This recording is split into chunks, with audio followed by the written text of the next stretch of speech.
So I get this question a lot, and I thought I had answered it, but obviously not to the satisfaction of people. Um, and This is the question. It says, "Hi Yusef, I was going to ask you this on your Billsy-Bob video, but my question only pertains to a thing you said in passing in the video, so it seemed so off topic to me to ask about it in the comment section. You said the apocalypse cannot be read in churches, or it is banned from, or is banned or something. I understand that there is some dispute about the book during the canonization process, but it did get canonized even by the Eastern churches, so apparently whatever doubt or suspicion there was over the book was eventually settled in since it made it into the canon. My question, given this, why is it banned from being read? It's canonical, therefore it's deemed as inspired, so I don't understand why an inspired book would be banned, especially when the words of the inspired author stated that blessed is those who hear the words of it, not those who read it in their own free study time, but those who hear, and he puts it in quotation marks, it are blessed. Hear it and hear. Okay. Hear it should have been hear it are blessed. Okay. The hearers are laity. Why would canonical inspired book be banned? Why do this when it deprives the laity, the hearers, of being blessed? I hope you're doing well, Pax Nymphatic. Pax is the Latin word for peace, just like when I say peace to you. Well, it wasn't read in the Eastern churches. The Orthodoxy, there is no creativity in Orthodoxy. This is my huge problem with what's called Western Rite Orthodox churches. I say the Western Rite is totally reserved for Rome. If they want to undo 1,500 years and come back, okay, but we're not going to have a Western Rite. That's why I'm so opposed to it. The reason why it's not read in the Eastern churches is because it was never read in the Eastern churches. It can be canonized all at once. It just was never read. It was read in the West. You have to understand the canonization that came about. It was the Western, Eastern, Far Eastern churches were united. Even the Ethiopian church was united. So there was one holy Catholic and Apostolic church. There was no division. So this is why it's not an evil book or anything like that. But it was Rome, which even many Orthodox call first among equals, that kind of pushed it through. So the Orthodox do hear it. It actually is the whole liturgical process. If you attend an Orthodox service, read the book of Revelation, or read the Apocalypse of John, attend an Orthodox service, read the Apocalypse of John, attend an Orthodox service, read the Apocalypse of John, and you'll start seeing it as a description. I also believe that it's commentary on the state of the Roman Christians, and that's why I believe 666 got changed to 616, or vice versa. So it being banned, I mean, what about well, we can't say that the infancy gospel of James is inspired, even though it has a lot of good, accurate material in there. What about the Didache?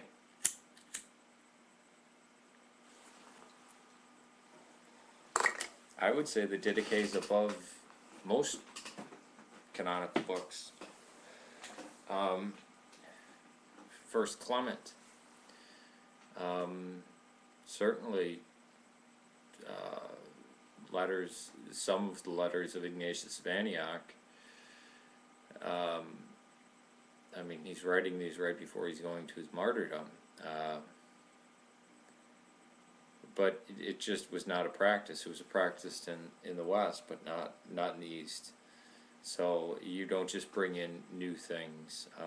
There were settlements and well, I shouldn't say settlements, but there were things that were to be agreed upon. I mean, even when you go to an Orthodox service and they're either going like this or they're waving it up and down above the chalice, that's an allusion to the Spirit of God moving over the waters, the wine being the waters, and the waving of the I forget what it's called, the cloth. It's not called the cloth. It's is the hovering Spirit of God. Well, why was that done? It was done to keep the flies out of the wine and the bread, but it was kept because you don't change things. You practice them as it's been passed down to you. That's why there's tiny little divergent things within each see, and then again each parish. Like in the Antiochian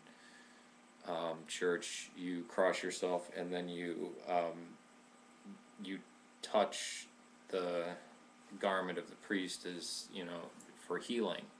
Now, to my knowledge, that's not done in the Russian or the Greek churches. That's only done in the Arab churches.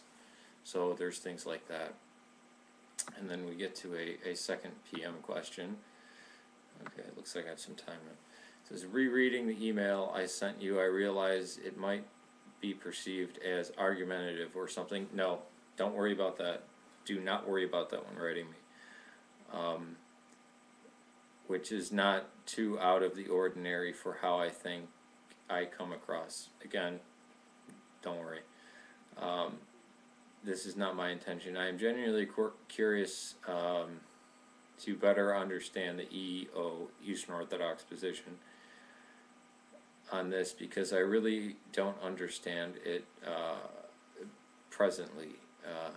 The things which concern me that I raise in my questions to you are not meant as debating points. I don't see them that way or anything like it. I brought them up because if you decide to answer the question, I would like to see these points addressed. Otherwise, it will be difficult for me to sympathize with the EO's position on this matter.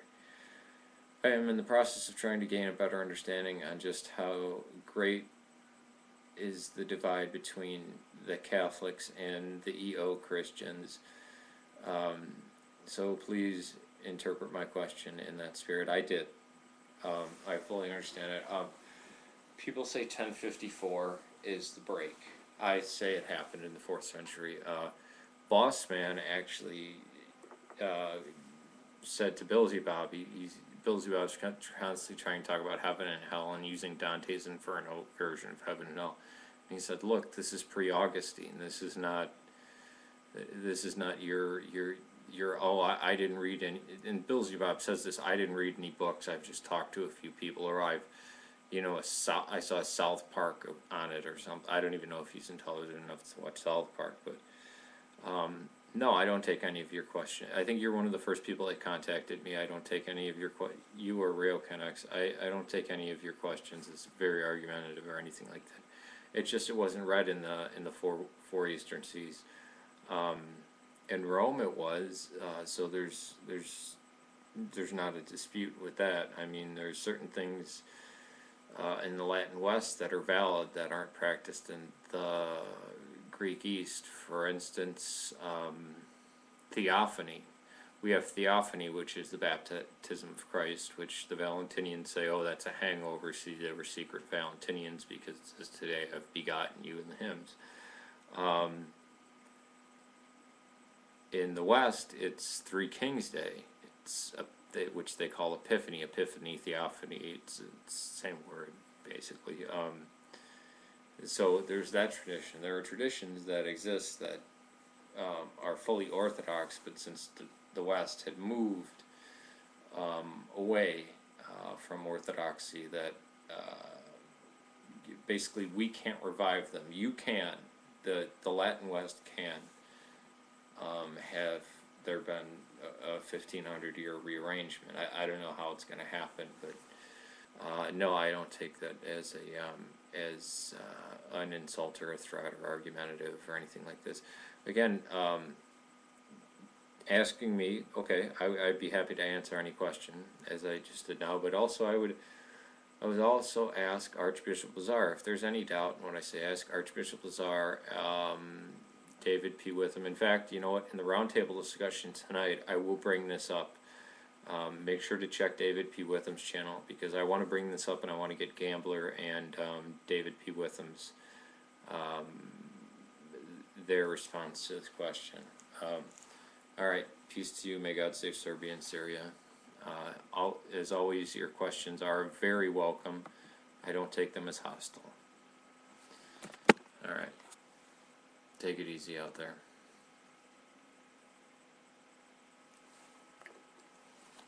Can't go out without a lit cigarette.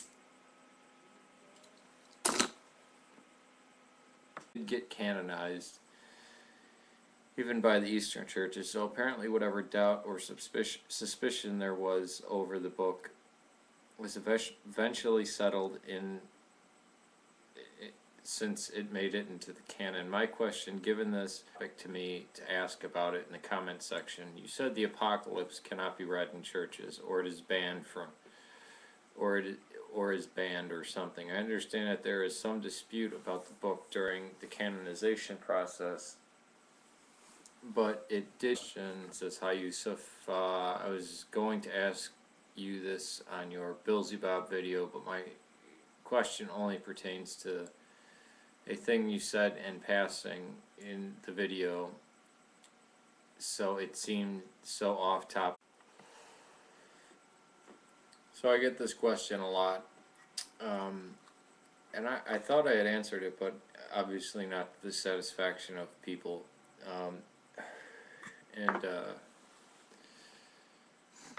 This is the question. Why is it banned from being read? It's canonical, therefore it's deemed as inspired, so I don't understand why an inspired book would be banned, especially when the words of the inspired author stated that blessed is those